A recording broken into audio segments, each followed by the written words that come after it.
La presente es una producción de Radio Humanismo 4 y 5, la expansión de la conciencia. Puedes visitar nuestra dirección electrónica www.radiohumanismo4y5.com. Bienvenido a la expansión de la conciencia. Radio Humanismo 4 y 5, porque se puede vivir libre de adicciones. Hola, ¿qué tal? Hola, buenas noches. Bienvenidos a todos nuevamente a una transmisión más aquí a Radio Humanismo 4 y 5, el espacio en donde los grupos de autoayuda convergen. Y pues bueno, dándoles la bienvenida a todos los que se vayan integrando a la transmisión. Y pues bueno, me presento, mi nombre es Carlos Sánchez, ya algunos ya me conocen. Formo parte de la clínica humanista, en donde se brindan tratamientos de rehabilitación a personas con conductas adictivas, como lo es el alcoholismo y la drogadicción. Y pues bueno, el día de hoy vamos a continuar, tanto ustedes quienes se integren como César, que ya está por llegar, anda de ingobernable, ¿no? Entonces, bueno, ya viene en camino, primeramente Dios llegue con bien, para poder darle continuidad a este tema que estamos viendo, adicciones en los jóvenes. Voy a aprovechar para dar un poco de tiempo en lo que comparto la liga y otros se van integrando a la sesión, a la transmisión, para aprovechar a dar espacio a los anuncios de regla, que pues bueno, básicamente es la invitación a todos los compañeros interesados en el desarrollo humano a la experiencia espiritual. Este trabajo de cuarto y quinto paso que se realiza generalmente es cada fin de mes, lo que es un trabajo de cuarto y quinto paso, básicamente para poder asistir a la experiencia espiritual que se realiza por parte del Grupo Samadhi. Grupo Samadhi es un grupo de desarrollo humano, ayuda mutua, en donde nos encontramos, y como generalmente lo dice en el enunciado, más bien como generalmente cuando leo el enunciado menciono, que es un grupo destinado pues a concientizar las problemáticas que a cada quien le pudieran aquejar, si ese es el caso, con la intención de mejorar la calidad de vida de cada persona. Al final no es más que, desde un punto de vista personal por supuesto, no es más que dar un punto de vista sobre lo que son determinadas cuestiones, no solo en el sentido, ¿cómo decirlo?, referente a lo que es el programa de Alcohólicos Anónimos, el cual se ha mencionado en diferentes ocasiones, está empapado de psicología pura, y el programa, más bien, y el modelo de cuarto y quinto paso, o el trabajo que se realiza con base en estos dos pasos, no es la excepción. Generalmente estos dos pasos van enfocados a lo que es el autoconocimiento, el autoanálisis de la personalidad, para poder posteriormente realizar un reacomodo, que podría interpretarse como un reacomodo de inventarios, basado en lo que pues cada persona trae como problemática, la concientización de pues las circunstancias de cada persona, con la intención precisamente de poder enfatizar en eso, en obtener una mejor calidad de vida. Aquí en la clínica humanista se realizan tratamientos de rehabilitación, insisto, e igualmente es enfocado en un análisis de la personalidad. Generalmente se ha hablado también de un proceso o un modelo emotivo racional, abarcando lo que es la parte, valga la expresión, emotiva, emocional, y lo que respecta a esta cuestión lógica, racional, es decir, a un acomodo más profundo de lo que es ciertos aspectos de la persona. Y pues bueno, aprovechando, acabo de empezar, entonces pues bastante oportuno, nuestro compañero César, psicólogo también, ya profesional de la salud, también empapado en este aspecto del trabajo de Alcohólicos Anónimos, decía que recién comenzaba y estaba dando la invitación a la experiencia de cuarto y quinto paso que se va a realizar este viernes. Salen el viernes 25 y regresan el domingo 27. Así es. 27, entonces comentaba a grandes rasgos parte de lo que es este trabajo, el inventario personal y el acomodo que posteriormente se le da. Suena, no sé, de repente me suena así como que medio brusco, ¿no? El acomodo que se le da a la persona, más bien el acompañamiento que se le da a la persona para que sea la misma quien genere un acomodo de inventarios, pues de su historia, exactamente. Y pues bueno, preséntate por favor, adelante. Hola, buenas noches, mi nombre es César Aguilar y agradeciendo a Ay, espérame, perdón. Ya me estoy creyendo. No te preocupes. Agradeciendo nuevamente por su tiempo y espacio. Agradecido, Charlie, por la oportunidad de dejarme compartir nuevamente este día en esta transmisión. Y pues agradeciendo a mi poder superior que me permite estar nuevamente aquí para compartir un poquito y dar un punto de opinión de lo que estábamos platicando también hace 8 días, que es las adicciones. Así es, más que nada las adicciones en los jóvenes. Así es. Que no sé si tuviste oportunidad de contactar más, sí, de integrarte a la transmisión del día de ayer, pero algo que comentaba Alejandro, si bien es cierto, pues es una problemática que, vamos a ver cómo ponemos, que cada vez más está viéndose, que se está viendo cada vez más frecuente en personas más jóvenes. Ya lo comentábamos la sesión pasada, jóvenes digo, yo estoy chavo, estoy joven todavía, pero jóvenes ya hablamos preadolescentes, 12 años, 13 años. Desafortunadamente yo he tenido la oportunidad de ver todavía más chavos, me refiero quizá 10 años, por ejemplo. Tuve hace ya un tiempo la oportunidad de ver a pues era niño de 9 años en un grupo como interno, ni siquiera como, vaya, como de repente suelen algunos familiares a llevar a sus hijos, nietos o sobrinos a que conozcan un poco del modelo, no necesariamente de Alcohólicos Anónimos, sino del desarrollo humano.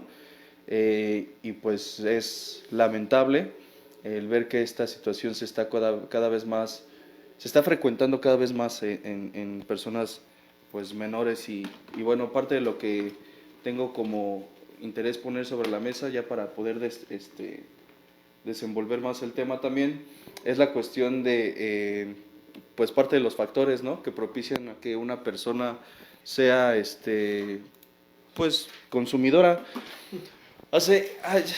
Comentaba, estamos aquí en la clínica en donde se realizan tratamientos y hago mención nuevamente de esta parte porque yo cuando comentaba en temas pasados lo que es el modelo del proceso de rehabilitación, hablaba de este modelo de las etapas de cambio que proponen Carlos de Clemente y James Prochaska, y mencionaba esta cuestión de la reincidencia. No como un paso obligado, sino más bien como una probabilidad dentro del proceso de rehabilitación. Lo comento como pues breve introducción porque pues hace unos momentos, obviamente respetando el anonimato y la privacidad de él y la familia, pues llegó un paciente que recién estuvo aquí, no tiene mucho, relativamente pues tendrá un mes más o menos, y el día de hoy se encuentra nuevamente aquí en la clínica y bueno, sabemos que aunque es parte del mismo tratamiento, siempre es o generalmente es desafortunado el hecho de que una persona que sale con tantas expectativas o con, ¿qué sería?, sueños, aspiraciones, y me atrevería a decir que con mucho potencial, pues reincide sobre las mismas conductas, los mismos comportamientos. Algo de lo que es muchas veces frecuente como pregunta por parte de los familiares es de qué depende de que un paciente se haga adicto, así es como lo refieren constantemente. El enfoque o el diálogo de la familia, por decirlo así, generalmente es qué hice mal, qué me faltó, qué no le di o qué le di.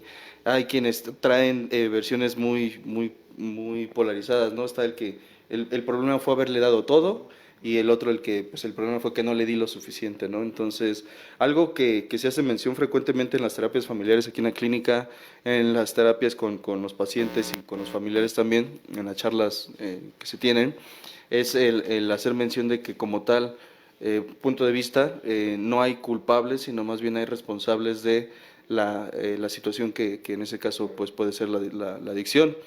Pero no es con la finalidad de señalar, es decir, que son responsables, no es con la finalidad de señalar que depende de esa persona como tal el que se pueda obtener un cambio, sino más bien es a cada quien le corresponde cierta responsabilidad respecto al que la dinámica pueda modificarse. Entonces, pues es frecuente que a veces echan la bolita, a veces se la adjudican a sí mismos como una carga. Pacientes también dicen, no, pues es que es culpa mía, porque yo lo he tenido todo, y en algún momento escuchaba un comentario por parte no recuerdo exactamente si fue Roberto, en paz descanse, o Roberto, que decía que actualmente las reglas del juego, si se pudiera decir así, respecto a las adicciones han cambiado. Decía que anteriormente y es cierto, yo a mí me consta gran parte de ello, anteriormente los grupos, creo que lo mencionábamos, estaban llenos de, entre comillas, de personas arriba de, por lo menos de 30, por lo menos, y generalmente eran alcohólicos puros. Eran raros los que llegaban por consumo de cocaína. Actualmente lo más común es el cristal, es la marihuana, y bueno, el alcohol es más como un comodín.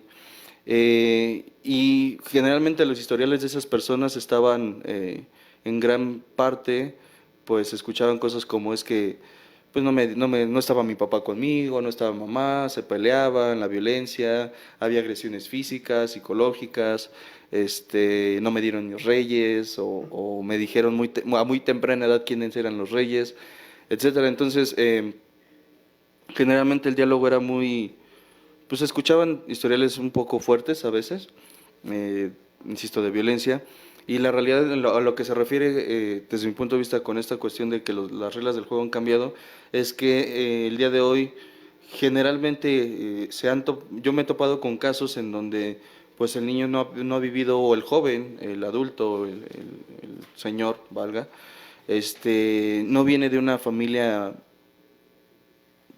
no quiero decir tóxico, pero disfuncional. Y no viene de una familia disfuncional, no viene de carencias económicas o de carencias afectivas. Estuvieron los dos padres, ambos les daban apoyo, es más, los incitaban inclusive a superarse constantemente, etcétera, etcétera. Entonces, antes se asumía entonces que si el alcohólico era alcohólico, era como medio de fuga para lidiar con sus problemáticas existenciales, personales o del entorno. Sin embargo, la realidad es que mucho de eso ha cambiado. Y digo, si el tema se está enfocando a lo que es las adicciones en los jóvenes, he tenido la oportunidad de platicando con algunos de los pacientes, pues hacer la típica pregunta, ¿no? El ¿por qué consumes? Y la respuesta no deja de ser parte, porque me gusta, porque me distraigo, porque me divierto, porque me invitan los amigos o porque se da en la fiesta, etcétera, etcétera. Creo que yo soy de la idea, no sé qué opinas, me gustaría también saber tu punto de vista, creo que la pregunta cambia mucho más bien la respuesta cambia mucho, o el enfoque, cuando se le pregunta al paciente por qué consumes, y cuando la respuesta es porque me gusta, etcétera, etcétera, se asume que pues bueno, ese es el aspecto superficial. Sin embargo, cuando la pregunta cambia a ¿para qué lo haces? Y generalmente ya cuando sabes el deterioro que te causas, a mí me han llamado mucho la atención porque las respuestas son, ¿cómo decirlo?, un tanto más fuertes, en tanto, por ejemplo, hay quien responde, pues porque me quiero morir, literalmente responden eso. Otros que dicen, pues porque no le encuentro sentido a la vida. Algo que yo noto basado en esas respuestas como factor en común, pues bueno, es la incomprensión, pero no por el mundo, sino por ellos mismos hacia sus propias emociones. Un tema que estamos trabajando actualmente aquí en la clínica es el de inteligencia emocional, y es muy repetitivo el hecho de que hay quien no sabe o no ha sabido cómo hacer contacto con sus emociones para poder expresarlas o manifestarlas sin llegar al berrinche, porque hay quien dice, no, pues yo sí expreso mi enojo, sí, pero es lo único que expresas, cabrón. O sea, y ni siquiera como enojo, sino más bien como rabieta, o como berrinche, o como ira. Ya no llegas más bien pasas la parte del enojo y te vas al sentimiento de la ira. Pasas la parte de la tristeza y te vas a la etapa de la depresión. No hay mucha agilidad para poder expresar, por ejemplo, la alegría. Es tanta la represión que se genera que se va a la euforia. Y como un factor en común, por lo menos se ha mencionado en algunas ocasiones, que es el que al alcohólico, y que no solo al alcohólico o al drogadicto, sino se vuelve un factor de riesgo, es cuando la persona está en el estado de euforia, que es cuando generalmente se toman decisiones más. No solo se toman las decisiones porque sí, sino es decir, se tiene la energía, se tiene el pensamiento y por ende se puede llegar a tomar una acción o una decisión errática. Basta con que al eufórico se le presente una condición de querer, por ejemplo, no sé si te ha pasado, de repente vas al supermercado o a la tienda departamental y pues teniendo dinero y de repente la idea de, pues como que pues tengo dinero, de repente se ven no sé si has pasado por esas tiendas que tienen una variedad de cosas que no sirven para mucho, pero son muy llamativas. A mí me ha pasado, digo, ya me voy a balconear un poco, pues que teniendo dinero, no logrando identificar bien mis necesidades o realmente en qué puedo invertir o gastar mi dinero, termino comprando cosas que no necesito. Tengo el pensamiento y de repente el saber que tengo dinero me genera euforia y la euforia me lleva a tomar una decisión pues no muy acertada, porque después termino arrepintiéndome. Algo que mencionaba en algunas ocasiones es el tomar una decisión basado en las emociones generalmente no es una muy buena idea, porque las emociones son muy pasajeras o son pasajeras en sí. Entonces yo tomo una decisión estando enojado, te digo a ti de cosas, por ejemplo, y de repente se me pasa el enojo, pero lo que te dije ya se quedó.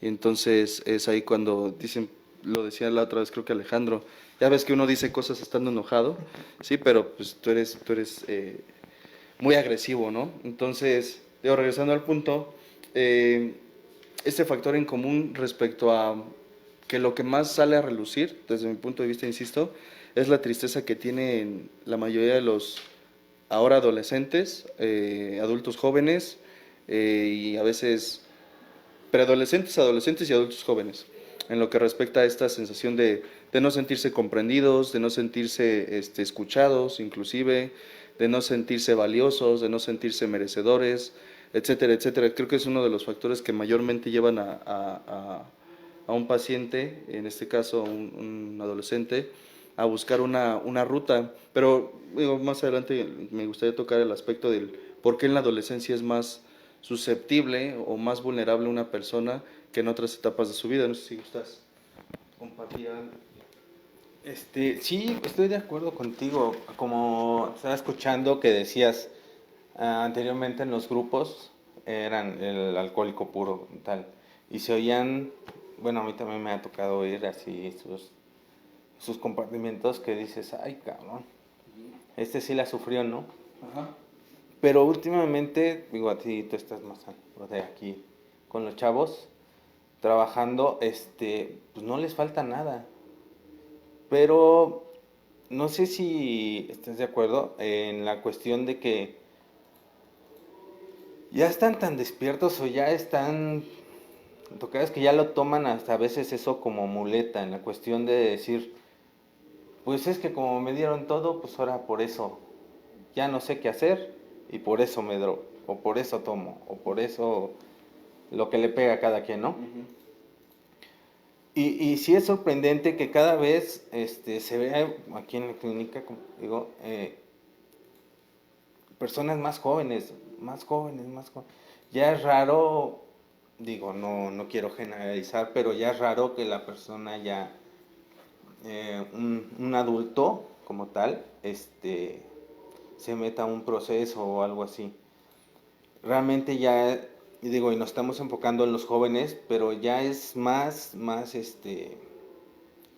frecuente el que lleguen chicos de 10, 12, 13 años que le están pegando a no nada más el alcohol, sino a sustancias que cada vez más fuertes. Tú decías, mencionabas el cristal, la heroína, todo eso. Antes yo recuerdo en mi época de joven, no, tampoco estoy tan viejo, Charlie.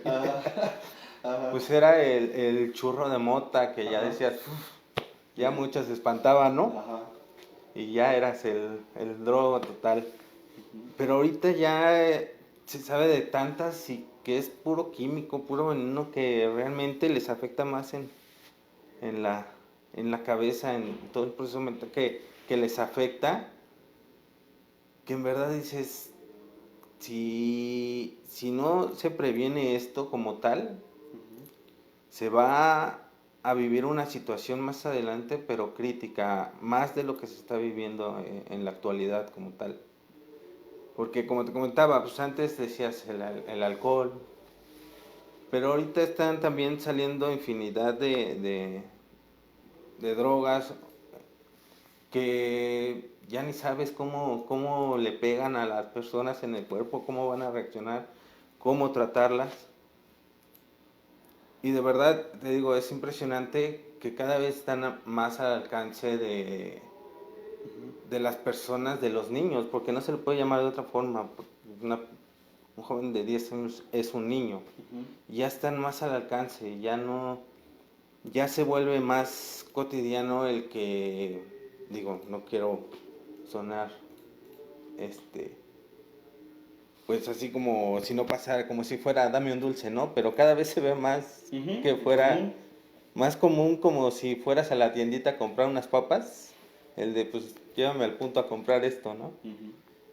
Y lo tienen al alcance de la mano y lo están haciendo tan normal. Tú lo tocabas, si no mal recuerdo, la semana pasada, la cuestión de la marihuana, ya al momento de quererla legalizar, todo eso. Pero no se ponen a pensar de verdad tanto mal que se está haciendo, si se puede decir así.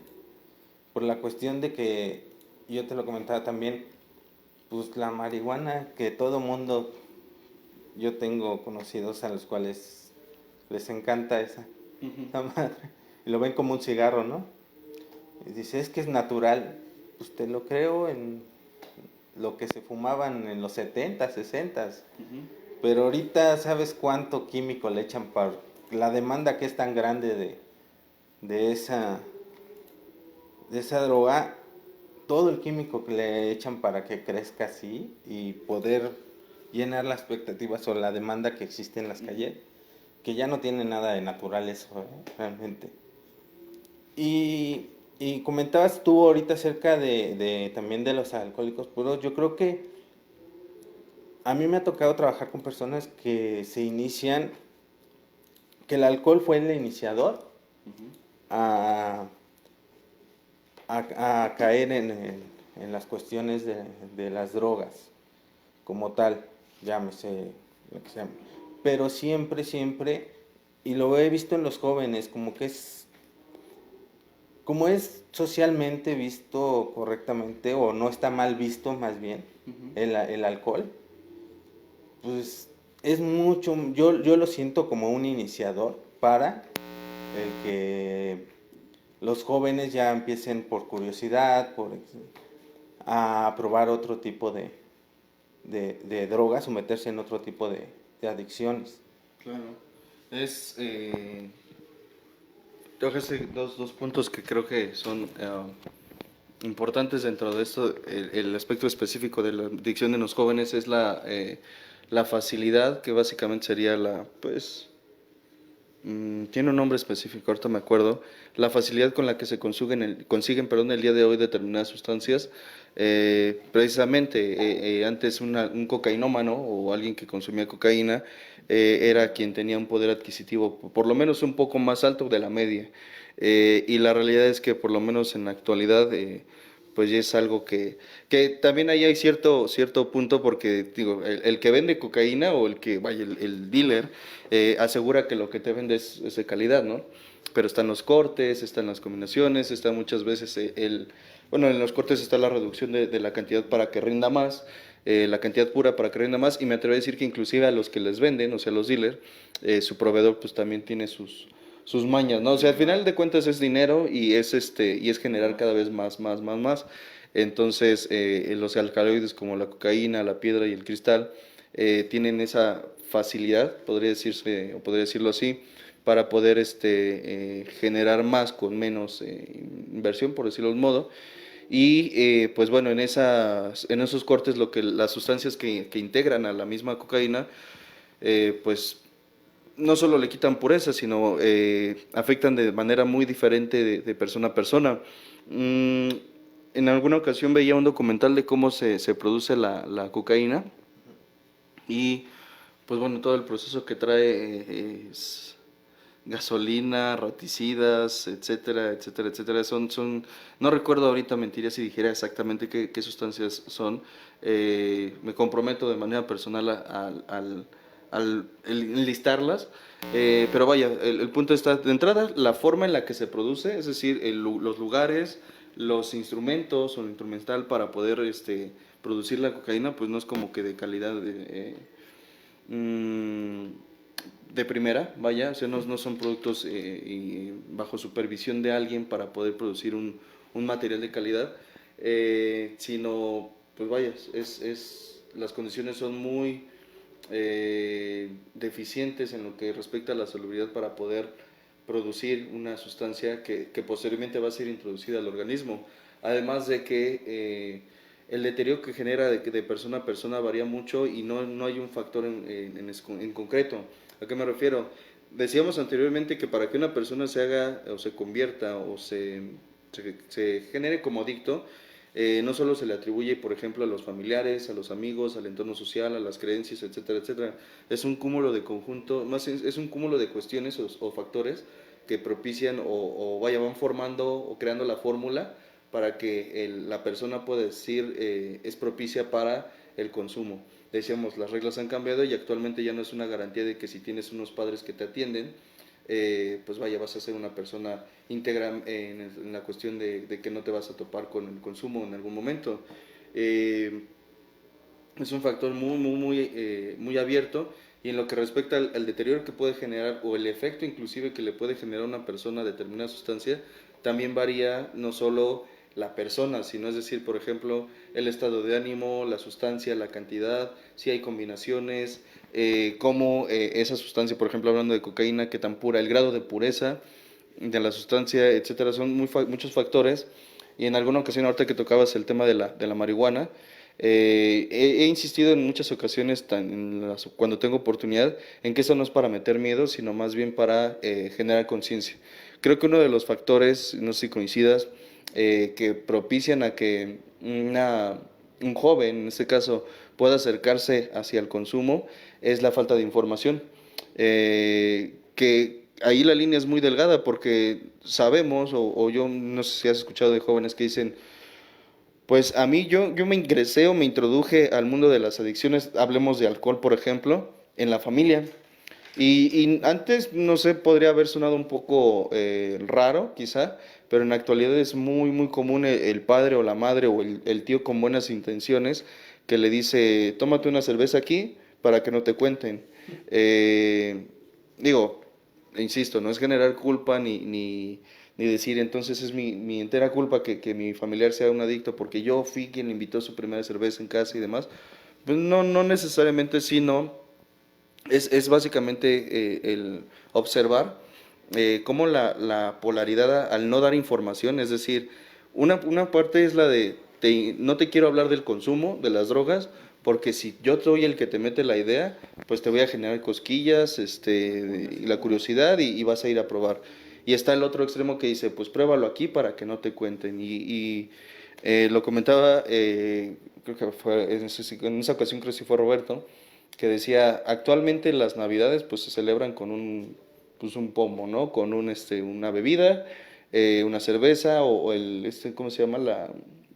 No me acuerdo la bebida que se bebe en Navidad. ¿Sidra? Sidra. Creo que sí, no me acuerdo, creo que hay otro.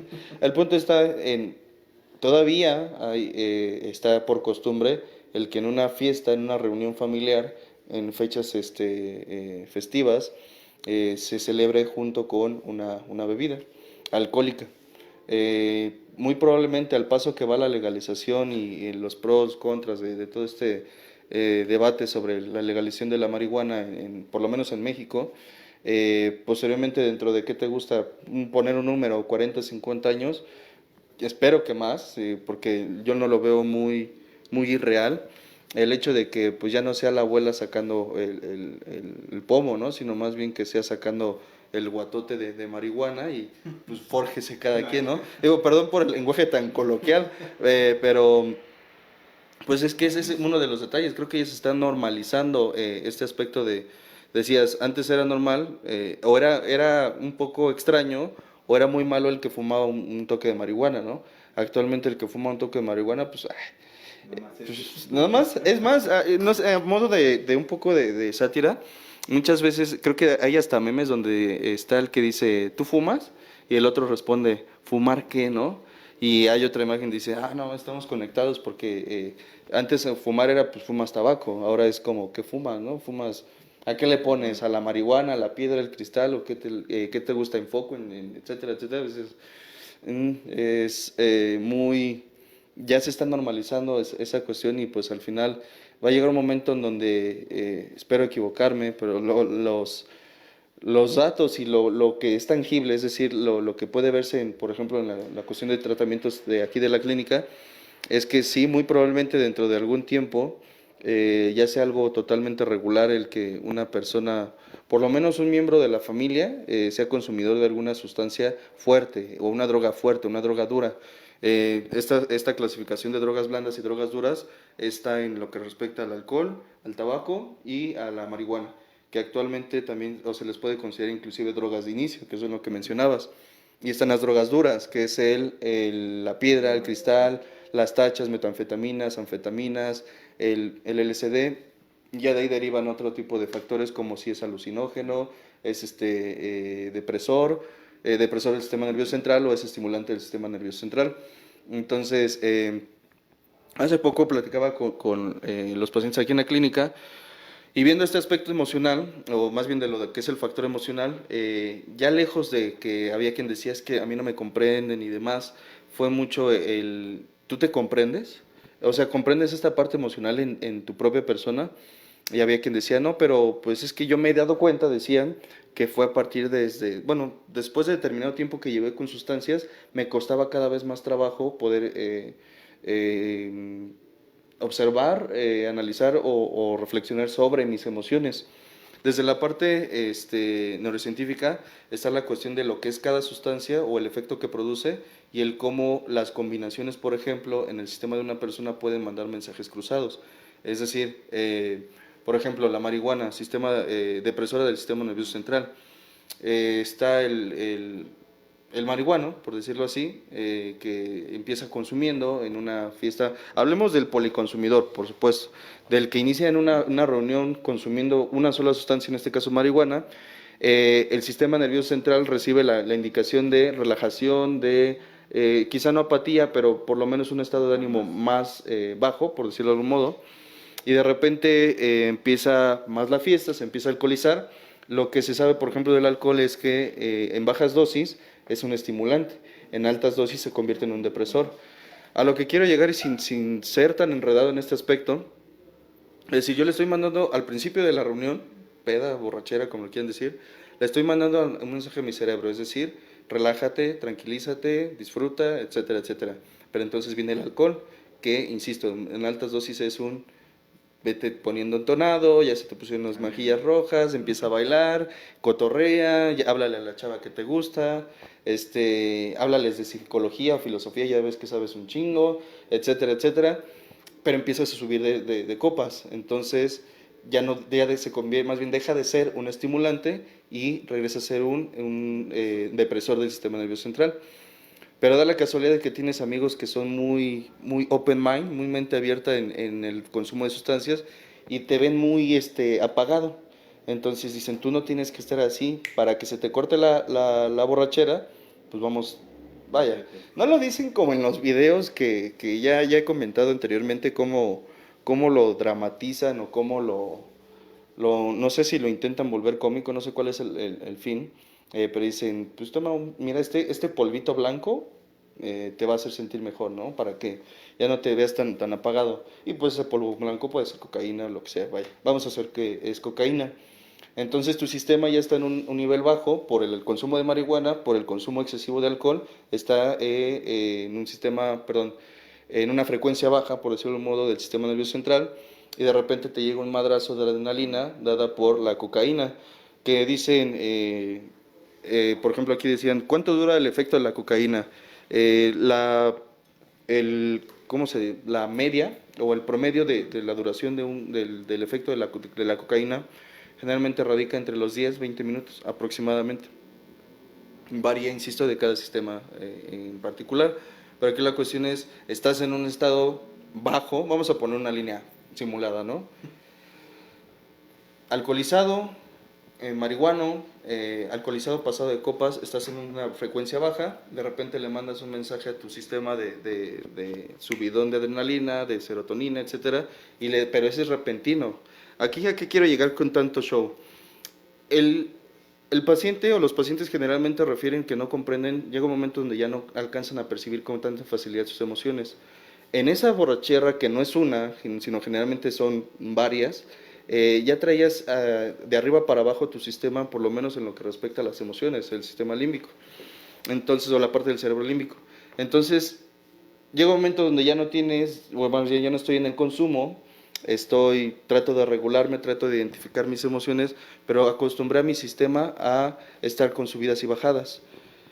¿Por qué en los adolescentes, que no solo es en ellos, sino en los consumidores que están en abstinencia o cuando pasan el proceso de la abstinencia, generalmente tienen estos brotes de irritabilidad o estos ataques de ansiedad o de confusión, precisamente por la parte en la que su sistema ya no sabe o no logra identificar con facilidad cuál es el estado anímico en el que se encuentran.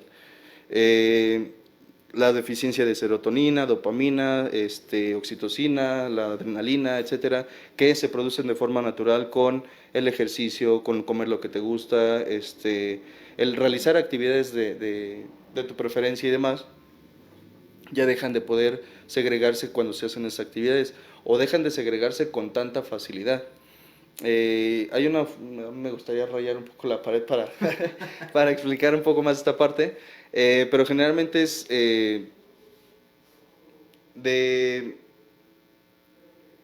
terminal sináptica, que es, no sé si me estoy poniendo muy técnico, si me estoy yendo de largo o si alguien ahí en los comentarios también me estoy yendo de largo, pues también deténganme porque me doy vuelo. De terminal sináptica a otra, de una a otra, de la receptora a la emisora, se empieza a seguir la conexión, la sinapsis, permite que se generen estas transmisiones estas conexiones de los neurotransmisores. Entonces, de manera natural, tengo la tendencia a que cuando como algo que me gusta, se genera, no sé, dopamina, por ejemplo. Entonces, tengo una dosis natural que cuando yo realizo determinada actividad se segrega. ¿Qué pasa en una borrachera? La dosis que yo tengo como reserva o la que habitualmente segregaría se empieza digamos, es como si abriera la llave y se empieza a salir. Llega un momento donde en la cruda mi organismo o mis terminales nerviosas, mis terminales sinápticas me piden más dopamina, serotonina o oxitocina y están secas precisamente. Entonces, ¿por qué el alcohólico, el drogadicto en el after, o más bien después del after, llega la cruda emocional, ese que bajón, ese apatía, como zombie? Pues es que tu sistema, por lo menos, insisto, en lo que refiere al aspecto de los neurotransmisores, ya no tiene que segregar, ya no tiene cómo, más bien, segregar estos neurotransmisores, ya no puedes sentir placer, excitación, no en el sentido erótico, sino en el sentido como animación, para poder realizar una actividad, pues ya te acabaste tus reservas. ¿Por qué te sientes tan incomprendido? Pues porque ni tú sabes cómo te sientes. Todo el madrazo de energía que estabas segregando, energía me refiero a las emociones, que estás segregando y que te traía de arriba para abajo, pues te agotó, básicamente. Esto para lo que es en el trabajo con los pacientes generalmente resulta un tanto complejo, porque no solo tienen el factor de que ya el deterioro por el consumo se va acentuando cada vez más, sino hay quien trae a su vez determinados paradigmas que no le permiten poder reconocer de manera fácil, de manera relativamente sencilla, reconocer sus emociones. Paradigmas como cuáles, y esto no sé si a algunos les suena, son muy sonados de repente, el de los hombres no lloran. Decía en una ocasión un paciente aquí, es que yo he tratado de tener comunicación o más comunicación con mi padre, refería a él, pero pues nomás no puedo. O sea, simplemente en el momento en el que empezamos a hablar de algo que yo considero profundo, pues él simplemente, cuando me ve sollozar, me empieza a regañar y me dice que quienes lloran son los putitos. me dice que quienes lloran son los débiles, me dice que yo como hombre, él siendo varón único o el único hijo, decía yo como hombre tengo que aprender a ser fuerte para poder darle en algún momento soporte a la familia y que cuando él no esté, el hombre voy a ser yo. Y esto generalmente, creo que ya lo hemos tocado en temas anteriores, le empieza a empieza a asumirse una carga que en este caso al joven, al adolescente, pues no le correspondería.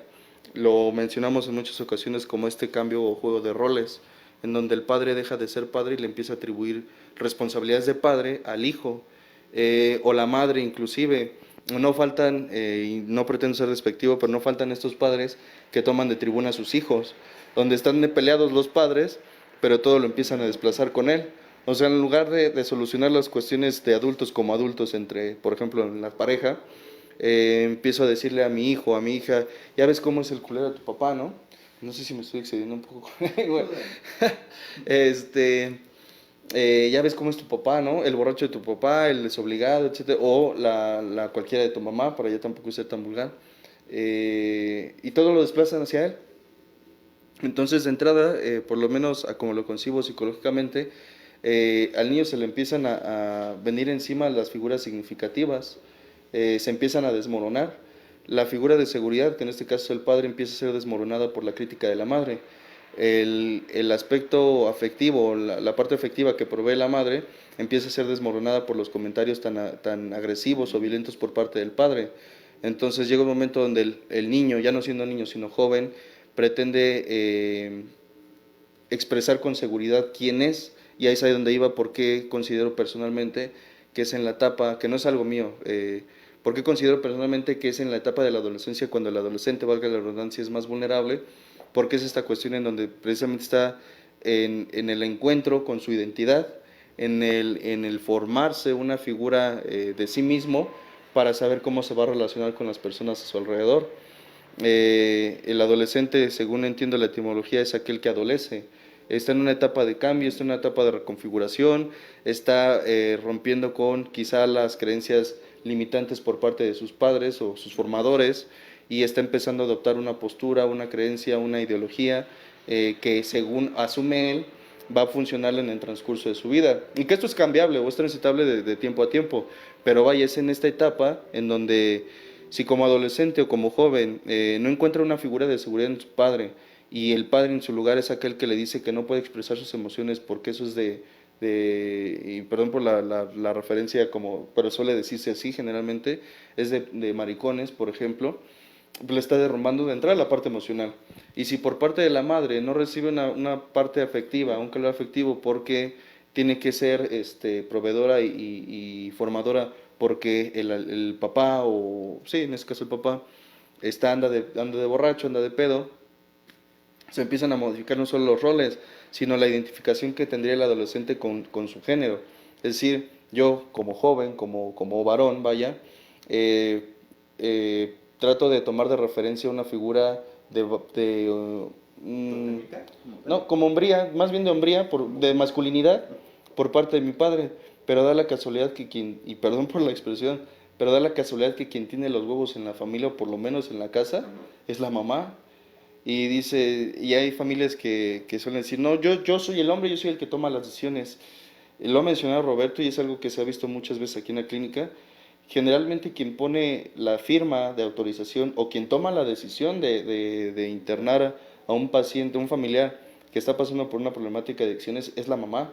Entonces, esto no es machismo, no es que la madre no deba o no pueda tomar esta decisión, pero asombra mucho, por lo menos de un aspecto personal, cómo el que protege, cubre o sostiene de alguna forma el núcleo familiar, pues simplemente está en otras situaciones, más bien en otras circunstancias, me atrevería a decir, atendiendo otras cosas que quizás ni siquiera tendría que atender.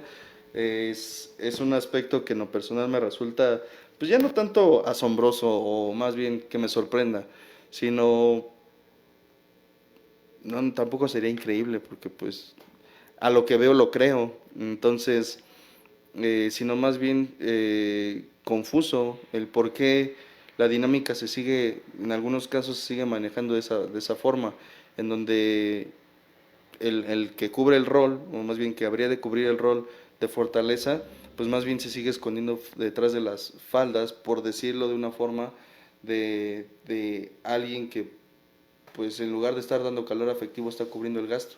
No sé si me explico. Creo que esta cuestión es mucho pues da para mucho, en mucho sentido.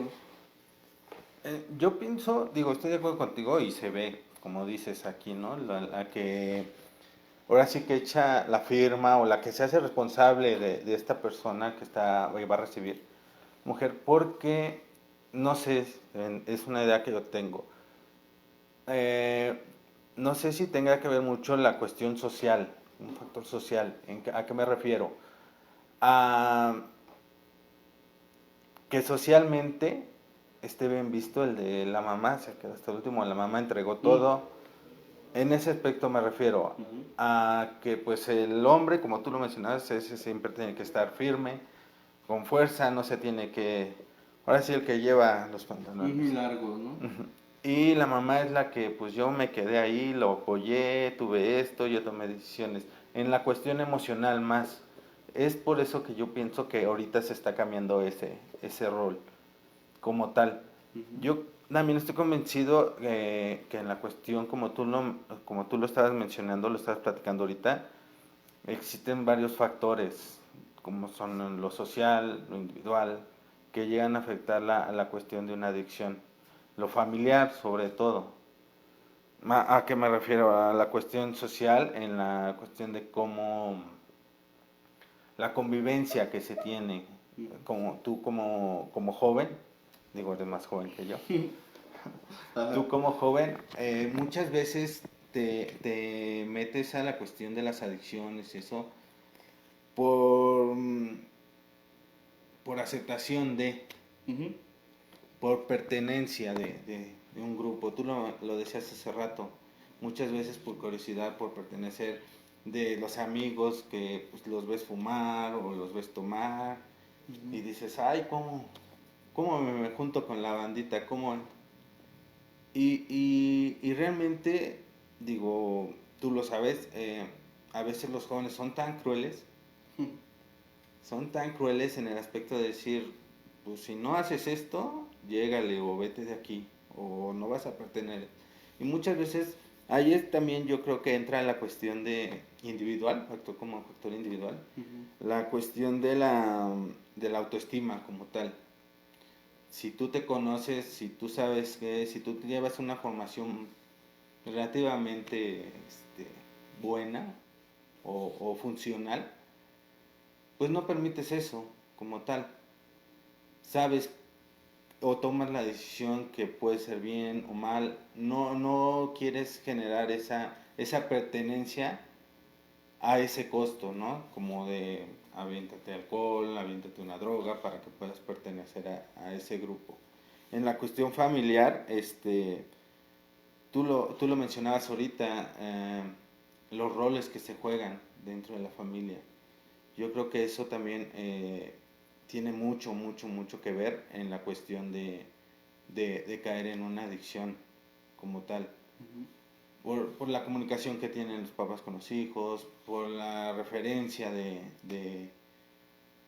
pues como tú lo mencionabas hace rato, en una fiesta familiar ya es tan cotidiano ver a que tú lo mencionaste, decir, pues toma aquí para que no tomes o para que no te cuenten. Para que no te cuenten, ajá. Yo lo mencionaba la sesión pasada de cómo das el brinco de toma aquí para que no andes por allá afuera tomando, así de pues en vez de que te andes quién sabe dónde, no te vaya a pasar algo, mejor toma aquí en la casa, ¿no?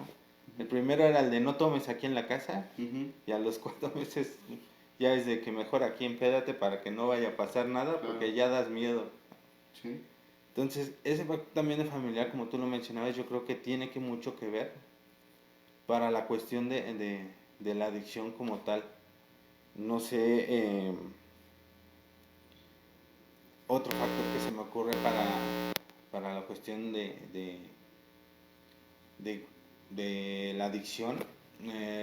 No sé si te ha pasado al trabajar aquí con los chicos, las cuestiones escolares. No sé si te ha pasado, yo me he tocado trabajar en experiencia y pues, con chicos, los cuales me dicen, es que yo me inicié porque tuve fracaso en la escuela, no entré a la escuela que yo quería, no entré o no saqué las calificaciones que esperaban. Uh-huh. A esos factores también, digo, no sé si estoy violento en escolares, muchas gentes, me refiero a tocando el tema que toque tu perdón, de la cuestión de que nunca, no me acuerdo si la o la semana pasada, que nunca le dan la buena a los padres. Uh-huh. Y es increíble cómo esa falta de comunicación en la familia, pues te lleva a esos aspectos, ¿no? A esas situaciones de consumo como tal, que para mucha gente son tan vanas, que dices, bueno, pues tú lo mencionabas, pues no cualquiera o no todos reaccionan de la misma manera, ¿no? Claro. Creo que, digo, eso que comentas, lo puedo resumir en... Sí, de repente ese calor. Lo puedo resumir en, por ejemplo, este factor que mencionas, esta situación que mencionas. Me apoyo mucho de lo que es la figura fondo, o que propone una de las propuestas de la psicología Gestalt, que es yo me atrevo a resumir u opinar como acción-intención. Contexto, fondo. Es decir, por ejemplo, en esta cuestión dices, cuando el adolescente, en este caso, no logra una calificación, la calificación que espera, no habría de ser tampoco algo normal o no de normalizar el hecho de que, ok, no sacaste el 8, el 10, el 9 que esperabas, vete a embriagar, ¿no? Me refiero a cómo se traduce esta cuestión, incapacidad para frustrarse. La baja tolerancia y la frustración es uno de los factores que no solo yo, insisto, todo el punto de vista que suelo dar y me atrevo a decir que solemos dar, es basado no solo en lo estudiado, en lo académico, gracias, sino también en lo empírico, en gran parte de lo que se ve en el transcurso de las generaciones que pasan por aquí en la clínica, es esta baja tolerancia a la frustración, es decir, cuando las cosas no son como yo quiero, entonces hago berrinche. En el niño es hacer berrinche, y lo decía acertadamente en una ocasión Roberto, en paz descanse, una rabieta, un berrinche, una pataleta, como le digan en donde estés, de un niño, ¿qué te gusta? De 5, 6 años, hasta cierto punto, y yo no soy muy tolerante ante esa situación, se ve tierno, hasta cierto punto. Pero la cuestión es que en el joven de 16, en el adulto de 30, en el señor de 50, porque es muy común por lo menos en el aspecto de las adicciones, ya no es la misma rabieta, ni la misma fuerza, ni la misma intensidad que tiene cuando ya tiene esa edad. Es decir, un niño a los 5 años se tira en el suelo y le digo, pues órale, ya levántate, ¿no? O quédate ahí, pues ya varía, ¿no? Pero la cuestión es cómo tienes a un adulto que de repente en su rabieta empieza a pegarle a las puertas, y esto me suena a una historia, empieza a pegarle, sí, le empieza a pegar a las puertas, empieza a gritar, empieza a insultar, a agredir, etcétera, etcétera. O sea, no es nada incomparable. Y esto muchas veces, en uno de los temas que se tocaba aquí en la clínica, creo que ya tiene un rato, es el de cómo le doy vacunas de frustración a mi familiar. No es raro, igualmente ya no es raro el hecho de que los padres llegan y dicen, es que ya no quiso estudiar. Y dice, ¿cuántos años tiene su hijo, su bebé? Me imagino que es un bebé. No, más bien, me imagino que es un adolescente que está ya a los 18 y que le propusieron estudiar en la universidad y él dijo, pues ya no quiero estudiar, ya voy a trabajar. Y si no, es un chavo joven de 14, 15 años que dice que un día se levantó con una tercera gónada y dijo, no quiero estudiar. Y que entonces los papás dijeron, ok, entonces te pones a trabajar. Y da la casualidad que al joven con su tercera gónada le gustó más el dinero. Entonces, pues ya no prefirió estudiar porque el dinero pues le gustó más. Aquí mucho de lo que es la frustración, el aprender a frustrarse es saber esperar la recompensa después del trabajo. Es decir, por lo menos en lo personal, recién he estado haciendo algunos trámites con respecto a la moto y de repente llego, por ejemplo, a la, no sé cómo se llama, donde están los correos. Bueno, a las oficinas de movilidad. ¿Dónde estás? ¿No? Mm, a las oficinas de donde están los trámites para carros y tránsito. Y pues da la casualidad que enfrente de mí cuando llego, o a la hora que llego, o cuando me toca mi cita, y hay por lo menos unas 5 personas adelante de mí. Me pasa, por ejemplo, en el supermercado, que cuando yo llego ya a la caja, hay por lo menos unas 3 señoras que traen un chingo de cositas así bien pequeñas, pero un madrán, y que pasan a la caja pues en donde yo voy a pasar. ¿Qué quiere decir? A mí no me gusta esperar a que la señora o el señor pase una cosa por cosa, en lo que la cajera va y dice pues la voy a atender. En el banco no me gusta agradarme que de repente hay, no sé si esto solo pasa, la arrogancia, no solo me pasa a mí, 4 cajas, 3 cajeros y nada más abren uno. Y dices, abre las 3 cajas, no seas mamón, ¿no? Como en el Oxxo. O como en el Oxxo, ¿no? ¿A qué quiero yo referirme? No me gusta esperar. A mí no me gusta, a mí en lo personal, hablo muy, muy personalmente, a mí me gusta que las cosas sean a la de ya, en muchos sentidos. Pero ¿qué pasa? El mundo no está a mi servicio. Es decir, el mundo no va a girar a... Es más, cuando Carlos se va a dormir, a la hora que se va a dormir, dice, vamos a cerrar los bancos, las tiendas, porque ahorita Carlos no está buscando servicio, vamos a cerrar todos los servicios. Y cuando Charlie se despierta, Carlos se despierta a las 6 de la mañana, por supuesto, empiezan a todos a abrir, a abrir sus cajas y demás, porque el señorito ya va pues a salir a la calle, ¿no? Y quiere que todo esté listo. Me toca esperar en muchas situaciones, en muchas circunstancias. ¿Qué pasa con el alcohólico? Que insisto, no solo es el alcohólico, las adicciones, decíamos en sesiones pasadas, no solamente se dan al aspecto de ingesta o sustancias de ingesta, vaya, alcohol, drogas, sino también a las de proceso, el codependiente, en lo que respecta, por ejemplo, a las manifestaciones como el control. Una de ellas es, quiero que estés en donde yo quiero que estés, es a la hora que yo quiero, cuando yo lo quiero y como yo te quiero. Si tú te atreves o te avientas la puntada de hacerlo algo como yo no lo apruebo, entonces me empiezo a enfurecer, empiezo a hacer mi rabieta. En el enfermo emocional, muy por igual. Aquí la cuestión es cómo le doy vacunas de frustración a mi hijo. De entrada, digo, podemos seccionarlo en diferentes cuestiones. El niño que está en una etapa de desarrollo, hablemos de, no sé, de 8, 10, de 6 a 12 años, por ejemplo, ¿cómo lo frustras? Enséñame, más bien, enséñame a convivir con los nos, con las negativas. Dice, hay papás que yo escucho, es que si le digo que no se va a enojar. Y en una ocasión, yo personalmente escuché cuando en una de las terapias de la familia que daba Robertote, les decía, porque un familiar levantó la mano y dijo, es que yo siento que mi familiar está enojado y lo quiero sacar. Entonces, con la sutileza que caracterizaba a Roberto, le decía, a ver, de entrada, sí, está enojado, está encabronado, ¿eh? Es más, está que se lo lleva a aquella porque se quiere ir y porque le echa la culpa a usted. Y le dijo esta persona, entonces me lo llevo porque yo no quiero que esté enojado. Le decía, insisto con la sutileza, ¿qué prefieres? ¿Un hijo enojado o un hijo muerto? Entonces el señor, pues obviamente, pues una pinche cachetadota de, ay, güey, ¿qué quiere decir?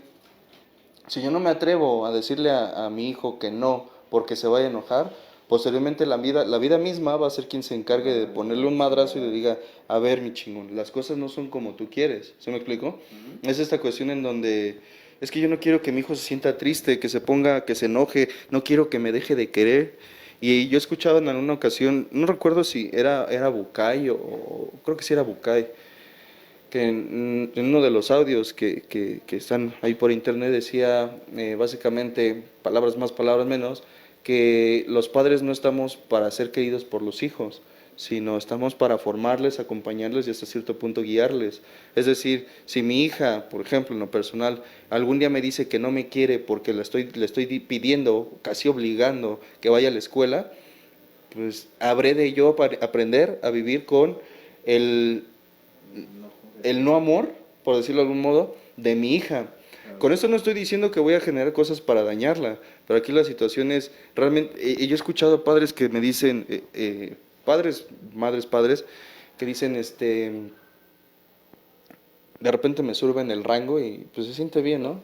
Me dicen, oiga doctor, ¿y estará enojado? Sí, está enojado. ¿Y eso está mal? No necesariamente, de hecho, pues es algo bueno, ¿no? Antes no sentía ni madres, ahorita ya se enoja, ya siente, ya es un gran avance. Y me decía, esa persona me decía, dígale que me perdone. Y le dije, a ver, ¿cómo? Decía, sí, es que dígale que me perdone por haberlo traído aquí. Y dije, a ver, ayúdeme a entender usted algo. ¿Usted piensa o considera que lo que está haciendo al traerlo aquí, interrumpir el consumo que él traía, ayudarle a que no pierda casa, familia, etcétera, etcétera, etcétera, es hacerle mal? Me decía, no, pero es que yo siento que está enojado conmigo. Le decía, esa parte ya quedó clara, sí está enojado. Y más bien, aparte de lo que va a aprender él, es a direccionar su enojo. Porque generalmente hay quien maldirecciona, o habemos quien, o me voy a referir a mí, suelo mal referir mis emociones hacia quien me hace, y asumo que lo que hace el otro me hace enojar a mí, lo hace para hacerme enojar a mí. Y la realidad es que, por lo menos como lo concibo el día de hoy, las personas hacen cosas, las personas hablan, dicen, actúan, piensan y vaya, actúan de diferentes formas, pero nunca, desde mi punto de vista, insisto, actual, nunca con la intención de generarme malestar. Insisto, es la parte del egocentrismo, ¿no? De ¿qué rebota en tu cabeza? Me digo a mí, ¿qué rebota en tu cabeza que te hace pensar que las personas hacen cosas para molestarte específicamente a ti? Son los gajes del oficio de transmitir en vivo. ¿Qué te hace pensar que el mundo entero se despierta para molestarte a ti, César? Todos se pusieron de acuerdo antes de que despertaras y dijeron, ahorita que veamos a César, vamos a generar tráfico. Y después, cuando llegue al trabajo, vamos a descomponer el ascensor, si es el caso, por ejemplo. O cuando salga a comer, vamos a cerrar todos los negocios para que él no encuentre algo de comida. Nada más para chingarlo. Punto, monólogo, ¿no? Punto número 1. La tolerancia a la frustración. Baja tolerancia a la frustración, sinónimo o indicio de mayor búsqueda, por decirlo de algún modo, de factores que no me permitan concientizar o hacer frente a la frustración. Es decir, casualmente, que no es casualidad por supuesto, el alcohol o la sustancia es un ansiolítico. En muchos sentidos, o más bien desde una perspectiva, evades la realidad o evado la realidad, la repelo, por decirlo de algún modo, la rechazo, simplemente, y no es secreto y se ha vuelto un cliché el aspecto de decir, el que consume simplemente no confronta con su realidad. Pues más que no confrontarla es que también es que probablemente no tenga o no sepa de los elementos con los que cuenta para poderle hacer frente a esa realidad. Es decir, en esta cuestión de, por ejemplo, con saber lidiar con los nos, hay quien la primera respuesta o acción que toma cuando se le dice que no es hacer el berrinche, no sabe lidiar que no, ya se dio cuenta que los berrinches le traen conflictos, entonces más bien no corrige los berrinches, sino evade con el consumo, entonces no tiene el berrinche, pero tampoco soluciona el conflicto. Y no es secreto cuando se les dice, ya, ahora sí ya me dio calor. No es secreto, no es secreto cuando se le dice al adicto, al consumidor, esta cuestión de se te hace fácil consumir. Yo me atrevo a decir no sé si cuál sea tu punto de vista al respecto, se dice que el alcohólico toma la puerta fácil porque se va a beber. Yo difiero un poco en el sentido de no veo como un aspecto fácil el consumo, no pretendo justificar al bebedor ni al consumidor. Yo no veo como un aspecto fácil el consumir para después de todos modos tener que confrontar la realidad. O sea, simplemente postergué el madrazo, pero el madrazo va a llegar tarde o temprano. Yo lo he dicho de una u otra forma, hablando de un aspecto personal, me he encontrado a mí mismo lidiando, confrontando con consecuencias de errores que cometí hace años. Años, no exagero al decir años. Entonces aquí la cuestión es, con el consumo lo único que estoy haciendo, muy mi punto de vista, es aplazar la consecuencia, pero de todos modos va a llegar. Es decir, no porque Charlie se vaya a embriagar, tenga una deuda el viernes, el lunes la deuda desaparece, la deuda sigue allí. No porque yo me salí de la casa porque peleaba con mi pareja, me voy de embriago, regreso y mi pareja ya va a estar feliz esperándome con la cama extendida para arroparme y satisfacer mis necesidades más instintivas. El problema sigue allí. Lo único que estoy haciendo es, se habla mucho, por ejemplo, de este pensamiento mágico, del decir, hago como que me tapo los ojos y ya no pasa nada, y ya no estoy, o como lo he comentado hace rato, ¿no? Como si el problema fuera un tiranosaurio Rex. No sé, creo que ese no es el nombre de estos dinosaurios, pero bueno, para términos genéricos, que se supone, o por lo menos yo lo vi en Jurassic Park, el de que si no te mueves, pues no te ves a madre, ¿no? Entonces, el problema no es un tiranosaurio, no porque te tapes los ojos, no porque no te muevas, va a solucionarse el conflicto. Ahorita estaba leyendo de rápido uno de los comentarios, también creo que es uno de los factores importantes, la mala información, es decir, o la no información o la información errónea, o que básicamente, no sé si te llegó a pasar o en algún momento supiste de alguien que le pasara.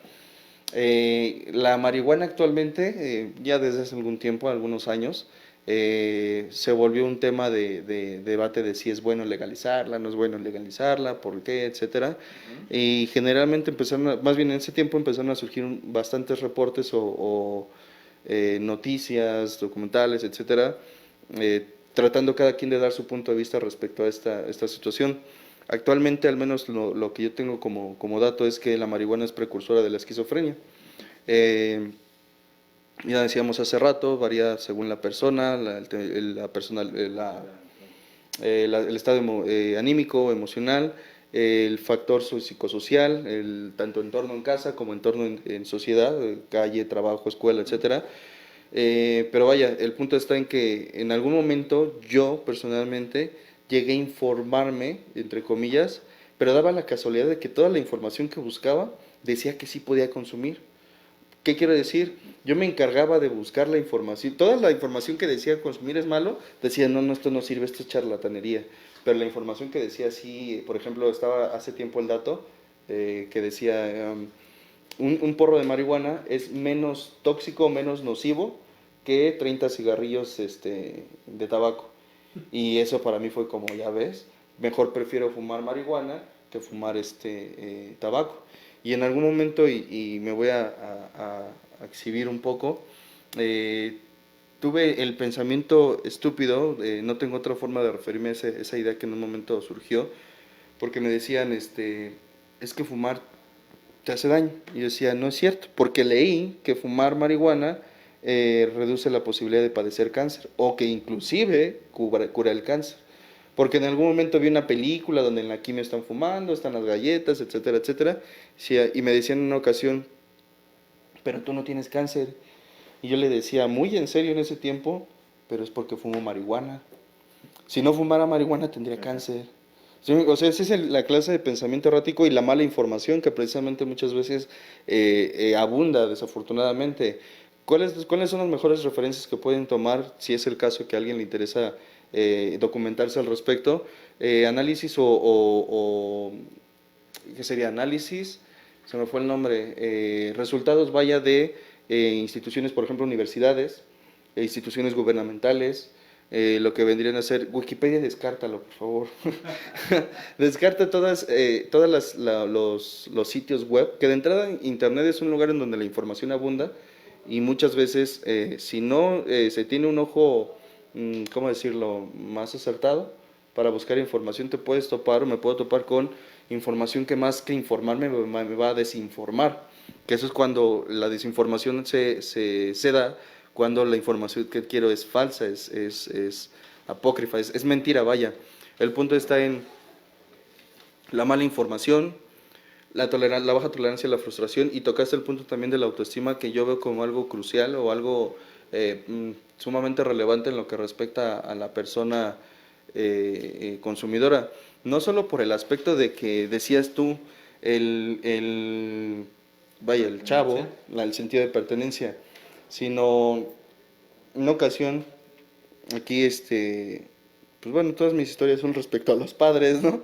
Que con todo respeto, por supuesto, y con solo como referencia, un caso entre otros, decía, es que yo le he dicho a mi hijo que nada más es de decir que no. O sea, ¿a poco es tan difícil decir que no? Y yo con un poco de sarcasmo, no lo sé, le decía, no sé, dígame. Y me decía, ¿cómo? O sea, a él le dice que basta con decir que no a sus amigos, a su entorno, ¿no? Pero la cuestión es que cuando se trata de límites, que creo que ahí es también donde roza con lo que es la tolerancia a frustración y con un factor que puede evitar el que una persona o continúe o se inicie en el mundo de las drogas, es el poner límites y reglas claras. Es decir, dice que a su hijo nada más le falta decir que no, se le faltan para poder decir que no. ¿Y qué le falta a usted para decirle que no a su hijo? Porque se ha dicho de una u otra forma, para que haya un consumidor tiene que haber un facilitador. De repente dicen los familiares, es que no sé cómo consigue su droga, no trabaja, no estudia, no veo que venda sus cosas, no es como el típico drogadicto que empieza a vender sus cosas, él no, él tiene todas sus pertenencias. Digo, pues salvo que sea mago, porque de otra forma, pues cómo va a conseguir dinero. Y se da entonces ya adentrándose un poco más, que pues uno de los familiares es quien le da el efectivo, el dinero, vaya. Aquí la cuestión es que me dijo que con ese dinero se iba a inscribir a la universidad, o me dijo que con ese dinero era para pagar sus pañales, no los de él, sino los de sus hijos, que también se da, ¿no? El chabelote, ¿no? El niñote. Dice, es que a mí me juró que porque de repente dicen, yo nada más lo apoyo con la renta, o sea, nada más. Bueno, y a veces con el gas, y a veces con la luz, y a veces con el teléfono, y no, pues básicamente el departamento lo paga usted, ¿no? Y también me suena una historia. Entonces, hay quien dice, nada más nos avientas madrazos a nosotros. No, no es cierto. También me doy yo solito con también me doy yo solito, me doy mis garrotazos. Entonces, pues si él no trabaja, si él no es, si no vaya, no es una persona que genera ingresos en ese momento, en ese sentido, pues no ha de ser muy extraño de dónde saca el dinero, alguien se lo da. Digo, alguien puede ser un familiar cercano, generalmente lo es.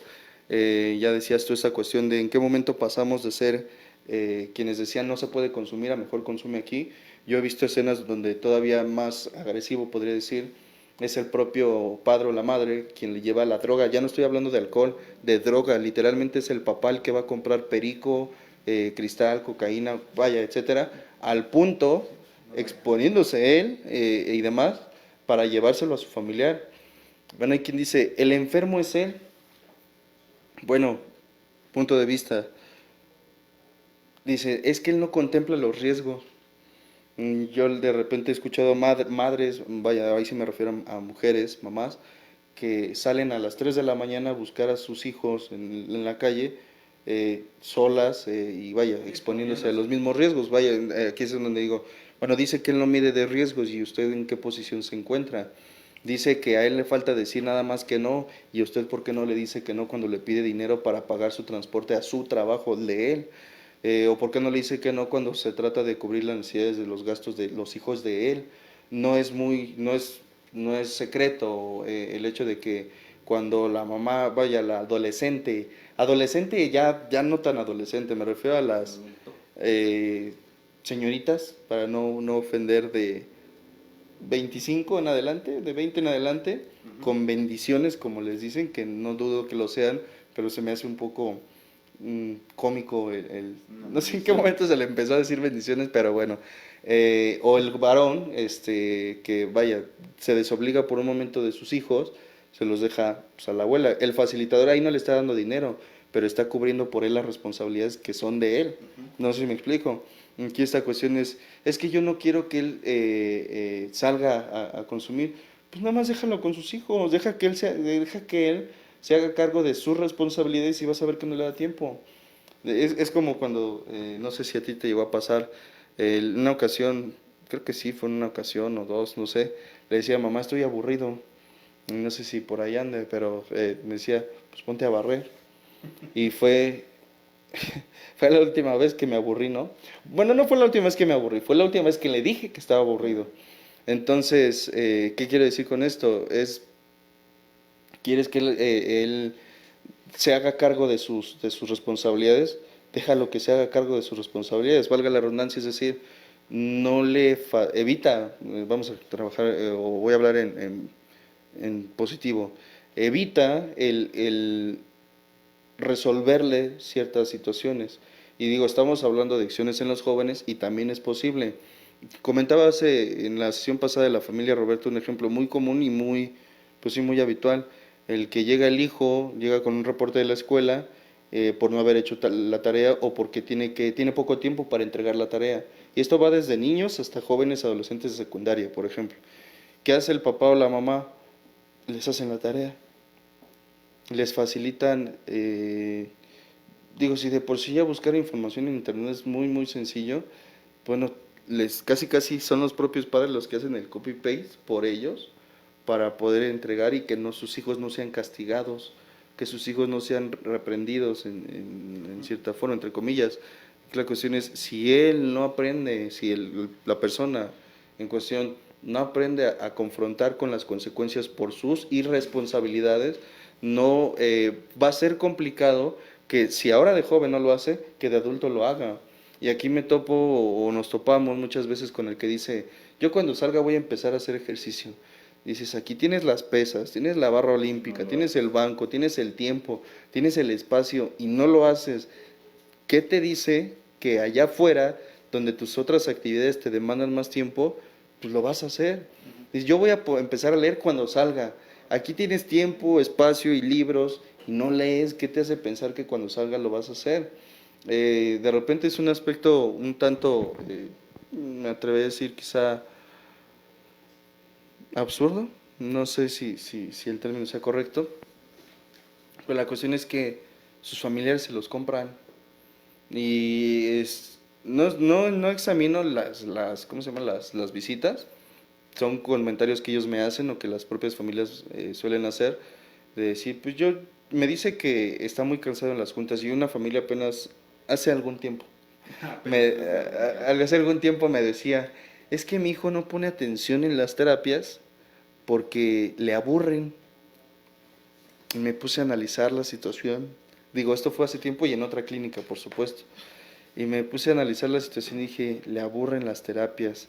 ¿De qué hablan las terapias? Pues nada más de autoestima, inteligencia emocional, codependencia, personalidad adicta, proceso de duelo, neurociencia, relaciones destructivas. Le aburren cabrón las terapias. Ya tengo la solución. Me voy a poner una falda. No le dije, obviamente, ¿no? Esto lo reflexioné en mi interior. Dije, pues me voy a poner una falda, voy a poner una nariz, una peluca, y pues voy a empezar a hacer malabares entre tema y tema, para que no se aburra, para que le entretenga. Me decía, las terapias, un punto de vista, decía ayer Alejandro, y lo coincido también, algo de lo que mencionaba Robertote, la recuperación es seria, pero no solemne. De repente entre junta y junta, y tú lo has visto, inclusive en las mismas transmisiones ha pasado, pues se sale uno que otro chiste o se pretende de alguna forma hacer un poco más ameno el tema. Sin embargo, pues no deja de ser confrontativo. Con esto no trato de decir que se trata, no pretendo ser agresivo, ni violento, ni agredir psicológicamente a quien está tomando el tema, pero pues estamos hablando de tu vida y por qué tomas determinadas decisiones. Si de repente me topo con una situación de mi historia que me resulta violenta, pues por lo menos que puedo esperar, por lo menos yo, es reírme de esa situación.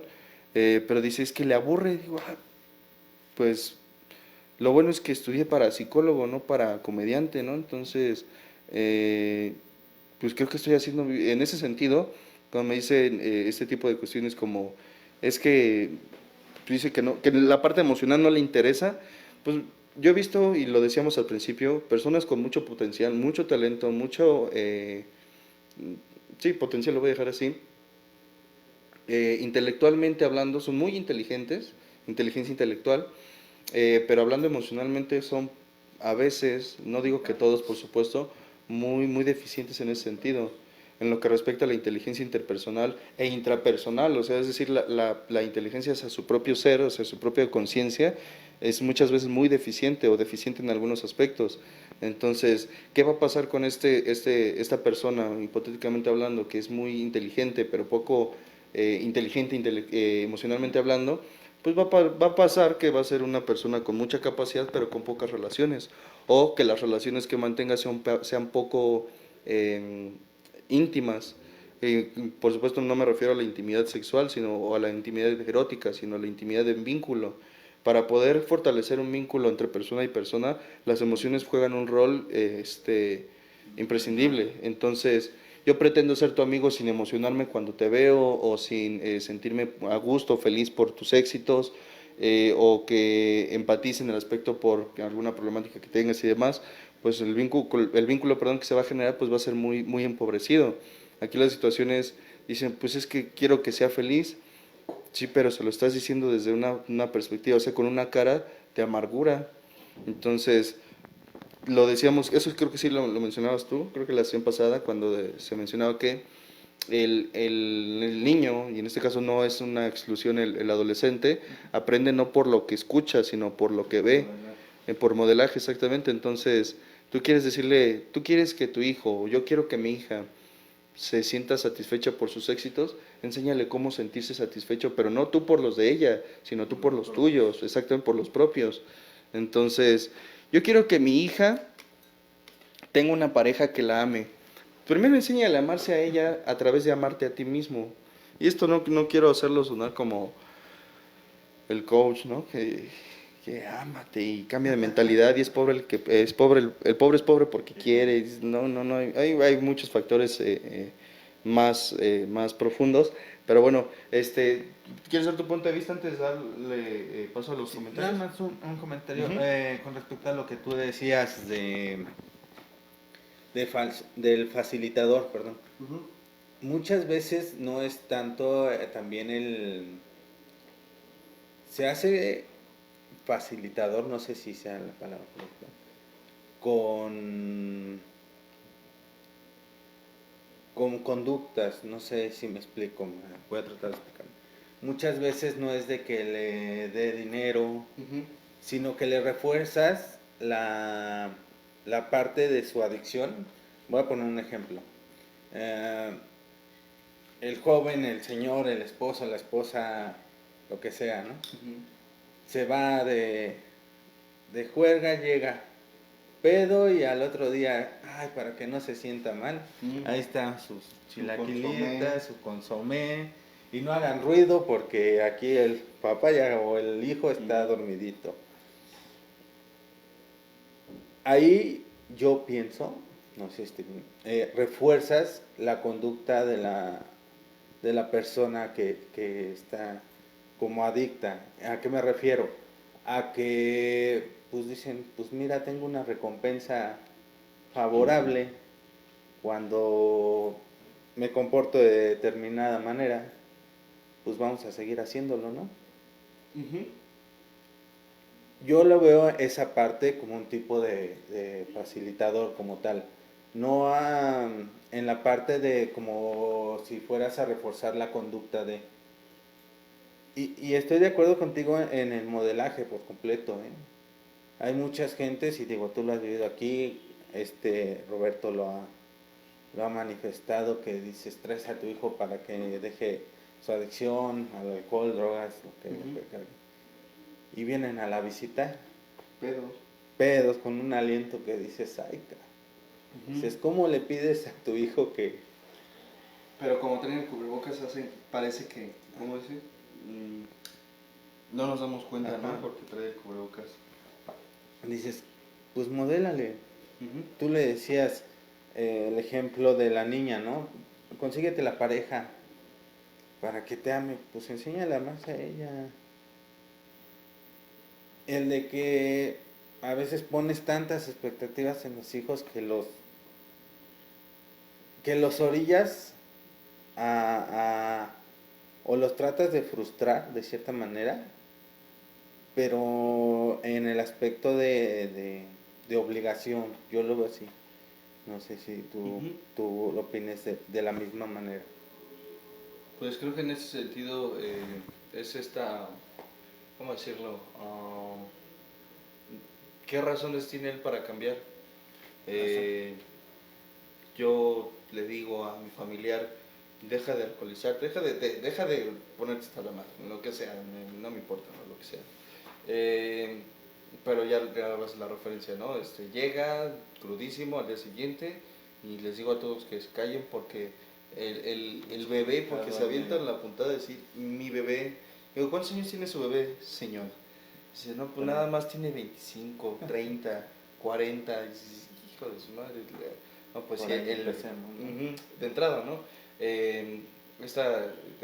¿Para qué cambiaría? Pues si después de la fiesta le llevas su consomé o lo que sea, o simplemente propicias o generas circunstancias que no molesten a claro. la persona para que pase sin problema su cruda, pues yo lo comentaba en una ocasión abiertamente, y esto es pues un aspecto personal, haciendo énfasis en que esto no es culpa de la familia ni del paciente, sino responsabilidad íntegra, nos vaya de todos.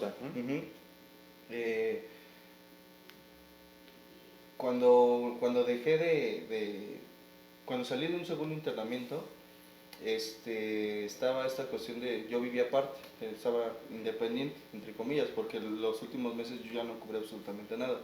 La cuestión es que salí, el departamento estaba igual, en ese tiempo todavía estaba con mi pareja, todo estaba exactamente igual.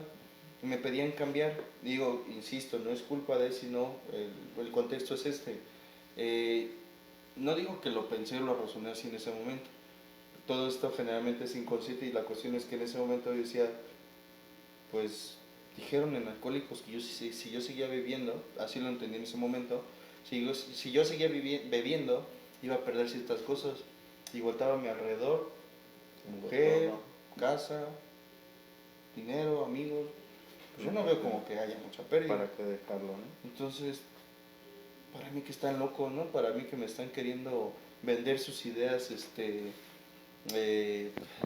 están vendiendo, ¿no? Y la realidad es que no.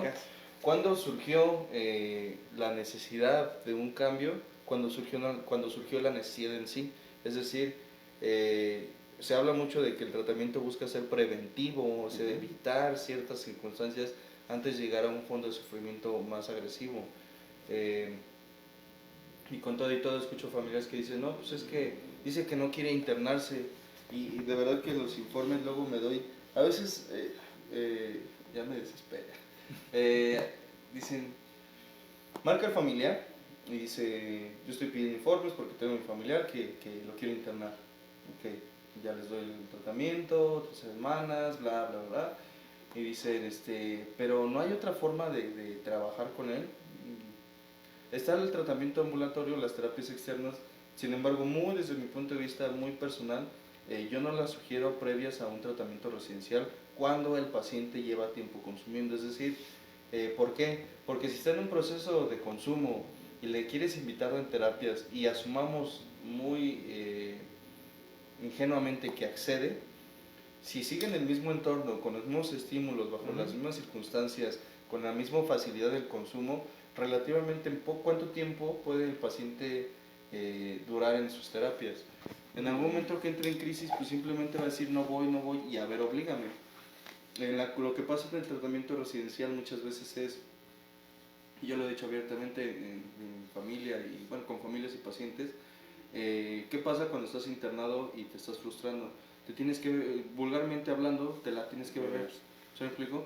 O sea, no importa qué tan enojado estés, qué tan triste estés, qué tan eufórico estés, tienes que, y ahí sí es un aspecto, entre comillas, obligado, aprender a lidiar con tus emociones en ese sentido. Ya no hay la de, no quiero ir a la junta, ¿no? Pues la junta ya está aquí. O sea, ya no es que tengas que ir. Es como esta frase que dice, si la montaña no va, la montaña no va a Mahoma, Mahoma va a la montaña, ¿no? Creo que sí es Mahoma, no sé. El punto está en que pues ya no tienes que esforzarte por ir a tu terapia semanal, la terapia la tienes aquí. Y en un momento a mí me decían, ¿qué prefieres? ¿Una junta de 1 hora o de 1 hora y media o una junta de 3 meses? Y yo, pues la de 1 hora y media, por favor, ¿no? Y asumí la responsabilidad de ir a mis juntas consecuentemente, pero en algún momento me entró la ansiedad, dije, sabes que esto no es para mí, y dejé de ir. Consecuencia, 4 meses y medio, 4 meses de internamiento. Entonces aquí está la cuestión de, no quieres, los familiares dicen, es que yo quiero que se atienda externo porque de verdad pudiese parecer a chiste, pero dicen, lo voy a extrañar. Dice, me quedo pensando, reflexionando y respirando, diciendo, no quiero sonar grosero, ofensivo, ni mucho menos. ¿En qué momento va a surgir la necesidad en este caso de la familia para intervenir con un tratamiento residencial cuando él les haga un desmadre lo suficientemente fuerte? ¿Se me explicó? Cuando ya venda, no sé, lo último que pueda vender, cuando agreda físicamente a alguien, ahí es cuando la familia de repente, no es un caso extraño, marcan 6 meses, marcan hoy por ejemplo, y dicen, pues lo voy a pensar. 6 meses después, ya, vengan por él porque ya me está rompiendo las puertas y la chingada, y dices, le dije, yo personalmente me consta porque yo les comento a las familias en informes, es prevención, o sea, ahorita todavía no le rompan las puertas, no se espera que lo haga, ahorita todavía no le roba el tanque de gas, no se espera que lo haga, ahorita todavía no es agresivo, no se espera que lo sea, esto es progresivo, esto es, y digo, el tema de adicciones a jóvenes es muchas veces ser conciencia no solo en el paciente joven, sino en la familia. ¿Quieres evitar? Sí, no, ¿sí no? Comentando lo que dices, pues, se me fue la idea, espérame, porque es que te quedaste así. La familia tiene mucho que ver en el aspecto. A mí me ha pasado y digo, a ti te pasa, en la cuestión de que si le preguntas al adicto, ya ¿te quieres internar? Muy difícilmente te va a decir, sí, ya, por favor. A menos que ya esté en un fondo de sufrimiento como tú lo mencionaste, ya muy cabrón que diga, ya no aguanto más. Pero si tú le preguntas a un adicto, oye, ya deja de consumir, nunca te va a decir sí, ya. O sabes que ya me siento mal. En casos muy extremos. Sí, quizá no nunca, pero sí, como dices, en casos muy extremos sí. Y la intención es eso, evitar pues que sea un caso extremo. Jóvenes, apenas, bueno, relativamente hace poco tiempo, suelo preguntarles cuando hace informes, ¿ya ha estado internado? Me dice, no. ¿Cuánto tiempo lleva consumiendo? Nada más 20 años. Digo, se esperaron 20 años. ¿Qué pasa en un año? Un chingo de cosas, ¿no? O sea, ya matrimonios, pertenencias, autoestima, seguridad, etcétera, etcétera. Se pierden muchas cosas en un año. Estoy hablando de un año nada más. En 20 años, ¿cuánto tiempo, qué cosas han de pasar? ¿O qué tanto se normalizó el consumo para que se diga, pues yo creo que ya es tiempo? No, ese tren se te pasó hace un chingo, o sea, de verdad. Hace 20 años. Ahorita tiene 35, o sea, ese pudo haber sido hace, cuando te estaba iniciando su consumo a los 15. ¿Quieres ponerle tu parte? Y esto es un comentario nada más. ¿Quieres ponerle tu parte para evitar que ese familiar tuyo, ese paciente tuyo, familiar, lo voy a dejar así, llegue a circunstancias más agresivas? Ahorita que todavía puedes a cierto punto intervenir o mediar ciertas situaciones, pues dale, ¿no? O sea, no encuentro otra forma más concisa, precisa de poder decir, no te esperes, esto puede ser muy evitable, y lo digo desde el aspecto no solo como profesional de la salud, sino desde un aspecto personal. A mí algo que me ha ayudado, y como punto último mío de mi parte, es el escuchar las llamadas, y no lo digo con dolo, sino con todo el cariño y respeto que se merecen las familias.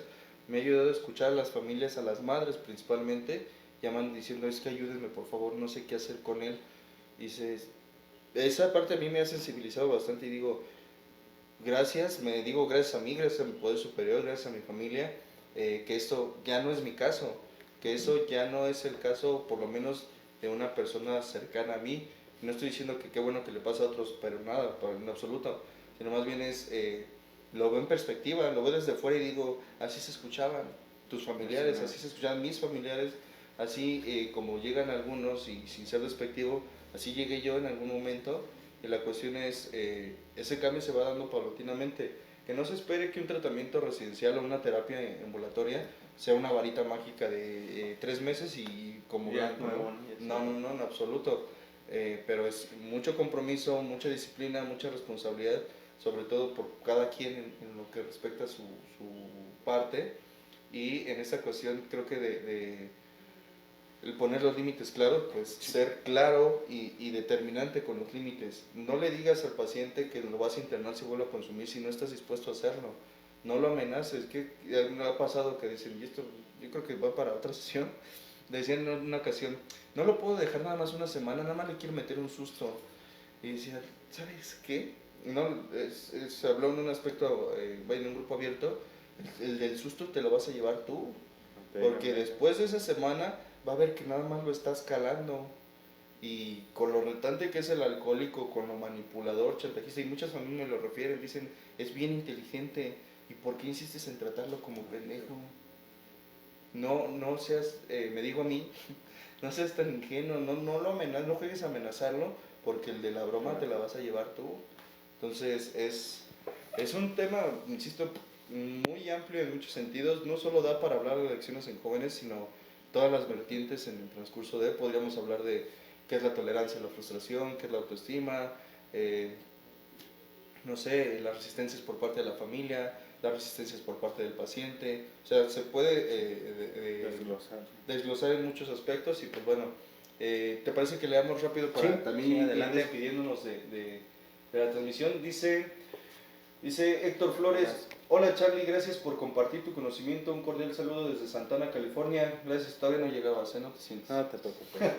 Y muchas gracias Héctor, gracias por la compañía, por el tiempo y por el comentario, gracias a todos por compartir. Decía Olga Esparza, buenas noches, un gusto escucharles y de gran ayuda. Muchísimas gracias Olga, gracias por integrarte. Dice Ingrid Beltrán Barrientos, hola, muy buenas noches, excelente tema, gracias por compartirlo, bendiciones, unas manitas y un emoji. Gracias Ingrid, gracias por la compañía, por el tiempo y pues por escuchar parte de la transmisión. Dice Beatriz Brito, siempre es un gusto escucharlos, gracias por compartir. Muchas gracias a ti Beatriz por el tiempo y por el comentario. Dice Beatriz Navarrete, gracias por compartir tanta sabiduría. Gracias Beatriz por el tiempo y por la participación en la transmisión. Dice Javier Venegas Islas, amigo, un abrazo, gracias por tu tiempo y conocimiento y saludos al Barbas. Gracias, ese Jorgeis, ¿sí te acuerdas de él, no? Sí. Un que dijo que iba a venir hace un chingo y... Hace como 3 meses, creo que ya se le hizo un poquito tarde. Sí, se le hizo un poco tarde, pero pues ahí anda. Gracias Jorgeis por el tiempo y por la amistad también, y ya sabes que eres bienvenido aquí a la clínica. Dice Estela Vera, gracias por estar tan pendientes, una buena noche. Muchísimas gracias Estela, gracias por el comentario. Olga Esparza dice, hay mucha información también en las redes diciendo que fumar marihuana es más sano que fumar cigarro porque la marihuana es una planta natural y con eso se justifican más tanto los adolescentes como ya las personas adultas, 35, 45 años. En los trabajos hablan y hasta, no, yo ya también ando ahí, y hasta se comparten ya las bolsitas de marihuana, como lo más normal. Sí, parte de lo que comentábamos, la desinformación, que es de ahí precisamente donde tomé la referencia hace un momento, el malinformar a quienes pues están iniciando o apenas van investigando un poco al respecto. Ese argumento de que la marihuana es natural, ya lo decías tú, todos los pesticidas, todos los químicos que se utilizan para producir más producto a mayor demanda, pues realmente le quitan la parte natural. Y el tabaco realmente no sé si en algún momento se dijo, pero creo que nunca no tengo el dato de que se haya dicho que era natural. Se sabe y es bien sabido que el tabaco, lo que consiste en un cigarro, pues es no es la planta, pero tiene un proceso químico.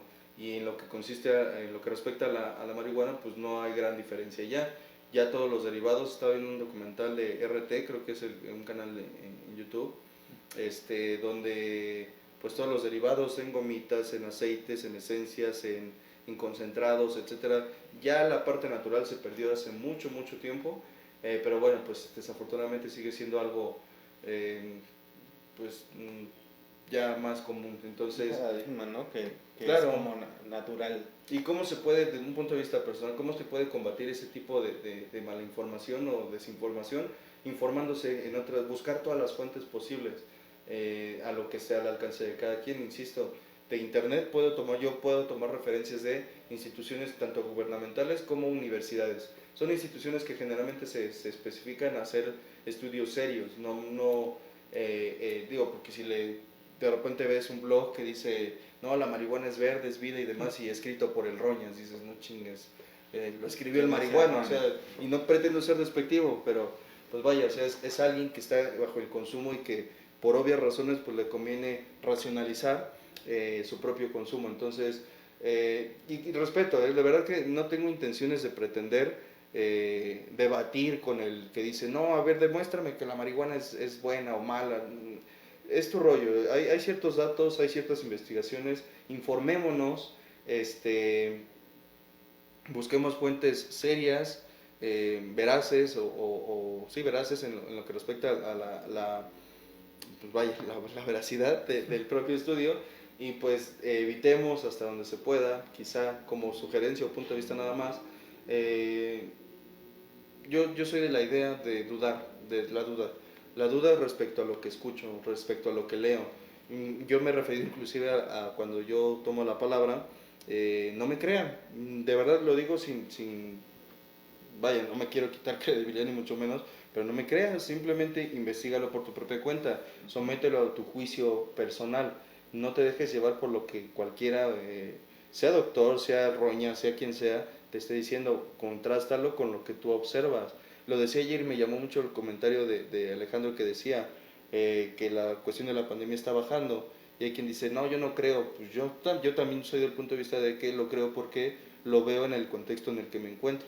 La escuela está pasando otras modalidades, la clínica también está pasando otras modalidades, institucionalmente, otras instituciones nos dan referencias de que esta situación está bajando. Tenemos familiares o pacientes de familiares de pacientes que están en el sector médico, en el sector académico, de muchos factores, de muchos sectores, y nos dan referencias de cómo se encuentran en ese lugar. Entonces podemos tomar de referencia. El punto es, yo no me dejo llevar, o trato de no dejarme llevar por lo que dicen nada más los de la televisión, este aspecto mediático, sino contrastarlo con lo que yo estoy observando. Cada quien tiene el derecho y la facultad de someterlo a su propio juicio, y es totalmente respetable. Yo no pretendo ser quien cambie una opinión, no creo tener tal poder como para poder hacerlo de esa forma, simplemente doy un punto de vista, y pues ahí está la referencia. Decía, saludos Charlie, se oye muy bajito, León Victoria, pues esperemos haya corregido, pues ya pasó un ratote. Y decía, bueno, gracias León Victoria. Dice Lupita Díaz, no se oye fuerte, espero igualmente se haya mejorado. Voy a poner más atención a los comentarios la próxima sesión para que se pueda corregir si es necesario. Y no sé si esto te suena. Dice, bueno, gracias Lupita y gracias León por los comentarios, y vamos a hacer énfasis en observarlo. Dice Diana Gold, hola, buenas noches, un gusto verlos a los dos, compartir un tema tan interesante. Gracias por sus conocimientos y sus puntos de vista. Bendiciones, y a mi esposo muchos besos, se ve muy guapo. Gracias, mi amor, un beso. Ok, vale. Diana Gold dice, por cierto, ¿se escucha bien? Porfa, ¿se podrían acercar el micrófono? Pues nada más es acercarnos más al micrófono. Acercarte más. Dice Isesa Cortés, como siempre es un placer escucharlos y aprenderles, familia Tocino. Muchas gracias a toda la familia Tocino, a papá, mamá Tocino, a hermana Tocino y a hermano Tocino o hijos Tocino. Vale, muchas gracias. Adriana García Hernández, hola, buenas noches. Buenas noches, Adriana, gracias por el comentario. Rose Vázquez, gracias por compartir su conocimiento. Charlie, felicidades. Gracias Rose por el comentario. Adela Galloso, felicidades Charlie, muy buen tema. Gracias Adela, gracias por el comentario. Y por último, Felisa Martínez Santiago nos manda un beso. No alcanzo a ver hasta allá. No, pues ya la edad ya pesa también. Pues bueno, yo me voy despidiendo y yo de entrada agradezco a todos los que se integraron a la transmisión. Muchísimas gracias por el tiempo, por la compañía y gracias a ti también por el tiempo, la compañía. Recordamos que este viernes hay experiencia, viernes 25, 26 y 27 de febrero. Quienes necesiten o requieran informes pueden contactarse a la clínica y o a mi teléfono personal. Algunos ya lo han visto, están en todos los, en la gran mayoría de los estados o publicaciones de la página de Radiohumanismo, Clínico Humanista Alejandro Gutiérrez, Psicotanatólogo Alejandro Gutiérrez, Roberto Junior, Carlos SR Contigo. En todos están el número de la clínica y mi número personal. Sin ningún problema estoy a sus órdenes para información de la clínica, información de los cursos, del grupo Samadhi, de las experiencias y demás. Entonces, quedo a sus órdenes. Muchísimas gracias por el tiempo, la compañía. Gracias, César. Y pues nos estamos viendo. Gracias, Charlie, de verdad, por el tiempo, el espacio, como bien lo mencionas, y por la gente que se unió a la transmisión, y también dándole gracias a mi poder superior que me permitió otra vez estar aquí con ustedes, otra semana más, y pues esperemos que sean muchas. Y como lo digo siempre, es un punto de vista, no deja de ser eso, y poder aportar un poquito a las personas que lo necesitan realmente, ¿no? Pues a seguirle y pues nos vemos el próximo miércoles, primeramente Dios, y pues que tengan todos una excelente noche. Bye. Hasta luego. La presente es una producción de Radio Humanismo 4 y 5, la expansión de la conciencia. Radio Humanismo 4 y 5, porque se puede vivir libre de adicciones.